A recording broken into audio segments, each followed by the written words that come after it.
What does it take to escape from one of the most brutal prisons? Not just a plan, but a plan spanning decades. This is the story of Andy Dufresne, and this is how he pulled off the impossible. As thunder cracked outside, he matched its rhythm with his own. With every boom, he smashed the sewage pipe. This was his only way to mask the sound of his freedom from the guards above. This massive pipe was his only escape route. After more than a dozen attempts, he finally broke it open. A torrent of foul, disgusting sewage instantly gushed out. The smell was nauseating, but Andy didn't hesitate. He crawled right in, even as the stench made him vomit. He gritted his teeth and crawled forward, moving rapidly toward the dawn of freedom. After all, to escape Shawshank Prison, he had already spent nearly 20 years of his life. After emerging from the sewer, he ran far along a creek before finally stopping. He ripped off his prison uniform. In this moment, he had finally achieved his dream. He was free. Time quickly moved to the next morning. During the guard's head count, the inmate from cell 245 was missing. A guard rushed to investigate, and what he saw made his jaw drop. The red alarm immediately blared through the prison. The warden, who had been lazily changing his shoes, shot up as if his pants were on fire and rushed to the cell. Staring at the small, secure space, he couldn't understand how a man had simply vanished. He immediately suspected Andy's best friend, Reed. The two were always together. They must have been plotting this. But when Reed was brought in, he was just as clueless, furious. The warden began to curse. In a fit of rage, he grabbed a handful of small rocks from the windowsill and hurled them at the poster of a pin-up girl on Andy's wall. But instead of a thud, he heard a strange, hollow sound. He moved closer and saw the poster had a small hole. He tore it down, and a massive tunnel was revealed. Everyone present was stunned. No one could imagine how the seemingly frail Andy had secretly dug such a large hole in this heavily guarded environment. And if he was so capable, why was he in prison for 20 years in the first place? The story begins 20 years earlier. It all started on a night 2 decades ago. Andy, a banker, had discovered his wife was having an affair. Consumed by anger, he decided to kill them. But having never killed before, he got himself dead drunk before even picking up the gun. In the end, a shred of sanity prevailed. He abandoned the plan and threw the gun into a river. Tragically, his wife and her lover were murdered that very night. As the prime suspect, Andy was immediately charged. The gun was never recovered, but the bullet caliber matched his, and with his motive, it was enough. He was found guilty and sentenced to life sentences. And so, Andy arrived at Shawshank, wrongfully accused. Veteran inmates knew the first night was always the hardest for new fish. The old-timers would even place bets on which newcomer would be the first to break down and cry. Red, a prison fixer and a veteran, didn't fancy the weak-looking Andy. He bet big against him. 10 cigarettes? That's a rich bet. But Andy knew nothing of this bet. He was too busy being terrified by the warden's brutality. When a new inmate timidly asked when he could use the bathroom during the warden's welcome speech, he was brutally beaten. After the mental torment came the physical. Andy was stripped, hosed down, dusted with powder, and sent naked into the small cell he would call home for decades. For the new inmates, the first night was pure torture. The unfamiliar, closed-off environment made everyone vulnerable. For the veterans, it was the perfect time to win their bets. After the guards left, they began harassing their targets. Finally, a large man, unable to take the pressure, became the first to break down sobbing. The winners cheered, but the man's cries attracted the guards. Annoyed by the noise, they dragged him out and beat him savagely until he lay motionless. He was taken to the infirmary, but the doctor had already left. By the time the doctor returned in the morning, the man was dead. The inmates who had harassed him were stunned. A brief sadness fell over the others, but it was short-lived. Soon, everyone was eating breakfast as if nothing had happened. In Shawshank, the sudden disappearance of a life was commonplace. For the next month, Andy kept to himself, causing no trouble, until one day, bored with prison life, he wanted a rock hammer to carve the small stones he collected. He went to Reed, the man who could get anything. At first, Reed was suspicious. Was this a tool for escape? But when he saw the tiny hammer, no bigger than a finger, he laughed. You'd need 600 years to tunnel out with this thing. After some discreet maneuvering, the hammer found its way to Andy. But his peaceful days were short-lived, and he soon faced a terrible problem. A man and his group, known as the Sisters, had taken a liking to him. They repeatedly made advances, especially in the showers, but Andy always ignored them. One day, the man and two others cornered Andy in a storage room, trying to force him to submit, and he fought back desperately. But he was outnumbered and was violently assaulted. For the next 2 years, he was regularly harassed by the Sisters, his face often bruised and cut. Just when he felt he couldn't take it anymore, his first break arrived. The warden needed a team of 12 to tar the prison roof. It was a coveted job. Reed, using his connections, made sure his friends, including the suffering Andy, were chosen. This opportunity not only gave Andy a temporary reprieve from his tormentors but also landed him a future golden ticket. On the last day of the job, Andy overheard the head guard, Captain Hadley, complaining about the heavy taxes on an inheritance from his brother. It was making him furious. Andy, the former bank vice president, saw a chance. He bravely walked up to Hadley and offered him a legal way to shelter the entire sum from taxes. At first, Hadley thought he was being mocked. He grabbed Andy and threatened to throw him off the roof. The other inmates held their breath, hearts in their throats. But when Andy calmly and expertly laid out the financial solution, Hadley's attitude softened. A deal was struck. Andy would handle all of Hadley's paperwork. In return, Hadley would buy 3 beers apiece for each of the other 11 men on the crew. And so, in the setting sun, the inmates sat on the roof, drinking ice-cold beer. For a moment, they weren't prisoners, but free men, enjoying a hard day's work. This taste of normalcy, this tiny fragment of freedom, was exactly what Andy had wanted for them. But such freedom was fleeting. Back in the cells, reality waited, and it wasn't done with Andy. The Sisters soon found him again. Andy, as always, fought back, but again, he was outnumbered and beaten half to death. He spent a month in the infirmary. However, this time, their leader paid a price. He was given a week in solitary, and upon his release, Captain Hadley and his men gave him a beating so severe, he was transferred to a minimum security hospital, destined to eat through a straw for the rest of his life. One might think this would be the end of Andy's troubles, but as soon as he returned to his cell, the prison was thrown into a surprise shakedown.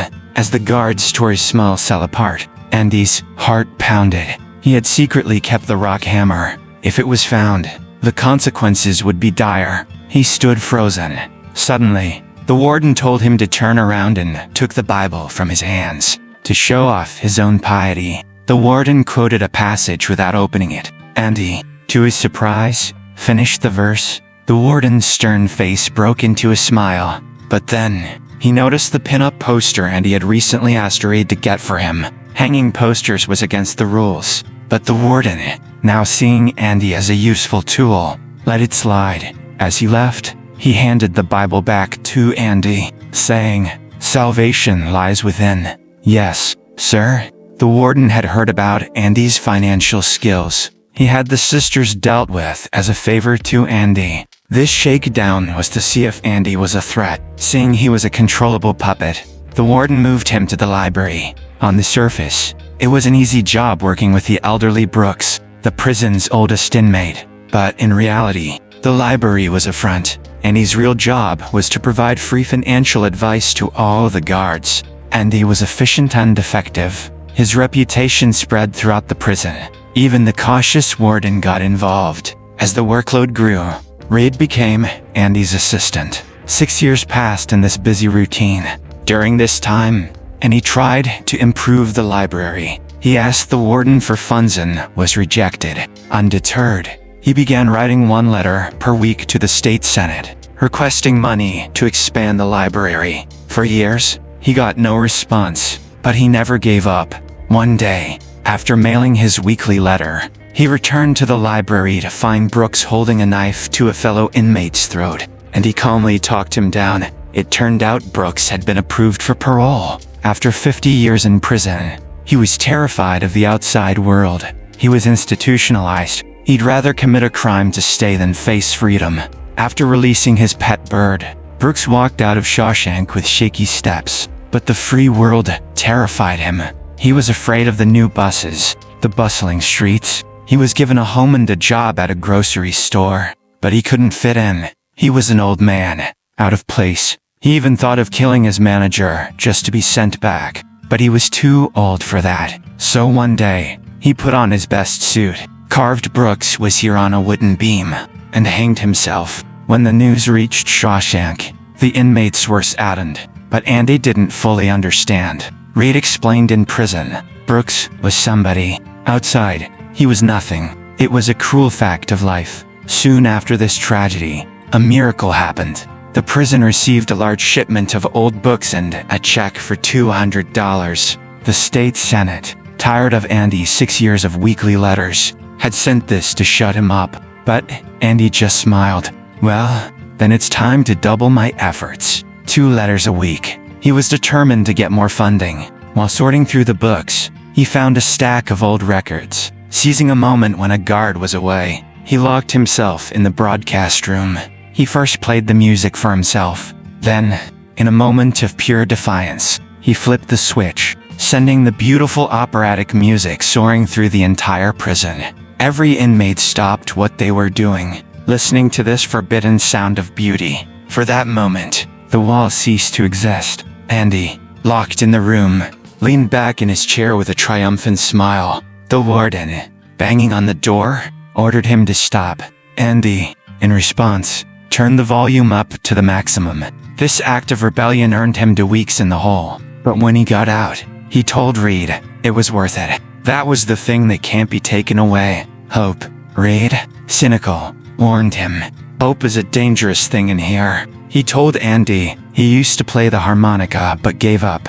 Hope and hobbies had no place in prison. He had been applying for parole for 30 years, always saying he was reformed, and was always rejected. Hope just laid to disappointment. But Andy later gifted him a new harmonica, insisting that hope was like the music in your head. No one could take that away. And soon, hope did arrive. The state senate, unable to bear Andy's doubled letter campaign, agreed to send $500 a year for the library, and he also leveraged charities to buy books by the pound. The once shabby library became the best prison library in New England. Meanwhile, the warden began an outside detail program, using prisoners as free labor for local projects. Businesses, eager for the free workforce, secretly bribed the warden. Andy, under the warden's direction, became an expert at laundering the money. He created a fictional person on paper and funneled all the clean money into that account.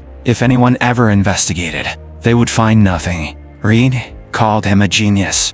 Soon, a new batch of inmates arrived. One of them, Tommy, a young man serving 2 years for breaking and entering, would change Andy's fate forever. Tommy was likable and eager to improve, and he encouraged him to make something of himself, wanting to provide for his wife and child. Tommy decided to get his high school diploma, but he was illiterate, and he started from scratch, teaching him the alphabet. A year later, Tommy took his GE exam in prison. With Andy as his proctor, Tommy was nervous, and when time was up, he crumpled his paper in frustration, convinced he had failed, and threw it in the trash. Andy understood his fear.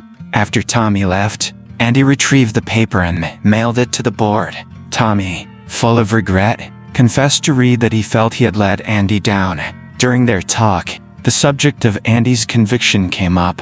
When Tommy heard the details, his face turned pale. He immediately went to Andy and told him a shocking story. For years ago, in another prison, Tommy had shared a cell with a psycho who loved to brag about his crimes. One night, the man boasted about killing a girlfriend, his lover. The best part, the man said with a creepy smile, was that the woman's banker husband took the fall for it. Andy was stunned. All these years, he had sometimes wondered if he had blacked out and done it. Now he knew for sure he was innocent. He rushed to the warden, begging for a new trial. but the warden's reaction was cold and dismissive. Finding the real killer was a pipe dream. In truth, the warden couldn't afford to lose his personal financier, and he promised he would never reveal the money laundering. But instead of trust, he was thrown into solitary for a month. Reed and the others were furious but powerless. Meanwhile, Tommy received his test results. He had passed. He got his diploma. When Andy heard the news in solitary, a faint smile finally appeared on his pale face. He was genuinely happy for Tommy. That same night, the warden called Tommy to a secluded area near the back gate. He was deceptively friendly, even lighting a cigarette for him. He asked if Andy's story was true and if Tommy would be willing to testify under oath. Tommy eagerly agreed, but the warden's face darkened. He gave a signal to a guard in the watchtower. A shot rang out. Tommy fell dead. His official cause of death: attempted escape. The truth was, he was silenced to keep Andy in Shawshank forever. The warden made it clear Andy would continue the illegal work, or else. After being released from solitary, Andy was a changed man. He told Reed about a dream: a small hotel in a Mexican town called Ziuchiano on the Pacific Ocean, a place with no memory. He told Reed that if he ever got out, he should go to a specific hayfield in Buxton. Under a large black volcanic rock, he would find something Reed needed to see. Reed was deeply worried. He thought Andy was giving up, that he might kill himself. Another inmate mentioned Andy had asked for a 6-foot-long rope long enough to hang oneself. Reed couldn't sleep that night. The next morning, he discovered Andy hadn't killed himself. He had executed the most brilliant escape in Shawshank's history. The plan started 20 years ago. The first time Andy scratched his name on his cell wall with the rock hammer, he realized the solid concrete was soft and crumbling. He asked Red for the poster, and under its cover, he began digging every night. The dirt was discreetly scattered from his pants during yard time.